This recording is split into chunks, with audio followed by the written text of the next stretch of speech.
I just have a more general presentation on political correctness because it really isn't about, at its heart, about victims and oppressors. It's just being used to promote that paradigm. And political correctness is about the dominant belief system, the dominant paradigm dictating what people are allowed to say in order to control what others are allowed to hear.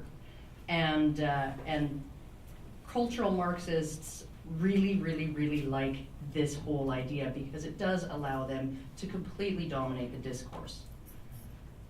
Mid-20th century, the term was used disparagingly by equalitarian socialists to refer to dogmatic communists who towed the official Communist Party line over compassion or common sense, and it's since morphed into a description of how governments can establish political control of society and curtail freedom of thought, partly through controlling and manipulating language.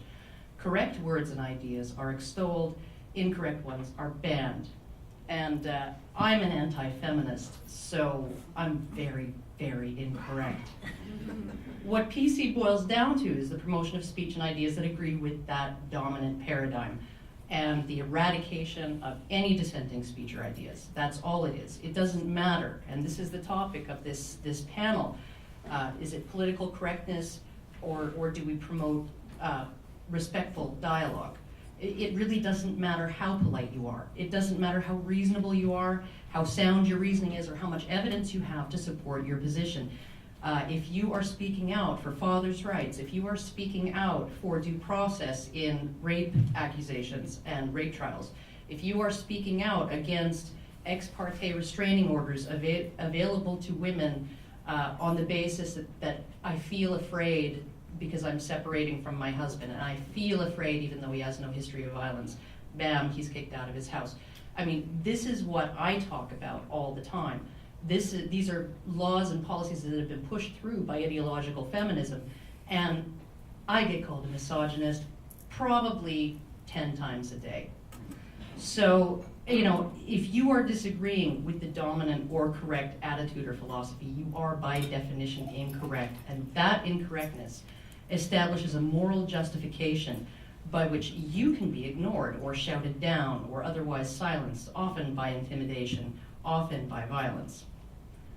Now, this control used to be administered from governments on down in Stalinist Russia and in Eastern Bloc countries, government mechanisms of censorship and punishment of political dissent. But here now, what you see is things like social censure, employment blacklisting, harassment, slander, lawsuits, policies of corporations like Facebook and Google being used to intimidate people, to silence them, to have their material removed from view, and rid the world of all these bad thoughts. And they have managed to engage in a lot of governmental and justice systems in these supposedly free societies that we live in. In the UK, a teenage boy was charged with a crime a couple of years ago for calling a police officer's horse gay. And in Toronto, a man's been charged with criminal harassment for tweeting at some women that he disapproved of their actions, which was ironic because their actions were to harass another individual in real life, not on Twitter, not by tweeting.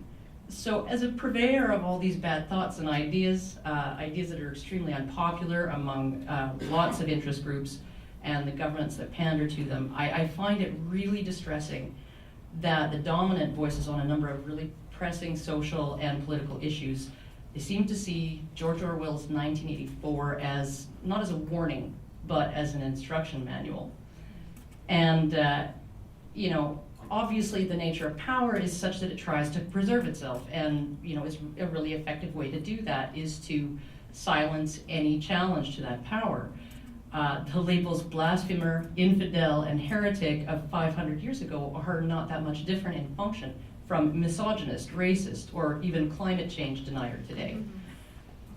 This discussion, PC versus respectful speaking and listening, I'm going to assert there's no choice between the one or the other. They don't even have anything to do with each other. In my experience as a mostly respectful heretic, The PC police don't seem to much care how respectfully you speak, how politely you listen. The tone of the expressed disagreement, the words chosen, none of that is the issue. When I express respectful disagreement, the social justice warrior who calls me an attention whore who should go die in a fire is being politically correct because that warrior is opposing my incorrect and therefore dangerous ideas. I'm almost positive Galileo was a reasonable, well-spoken, and courteous guy, but that didn't help him much, did it?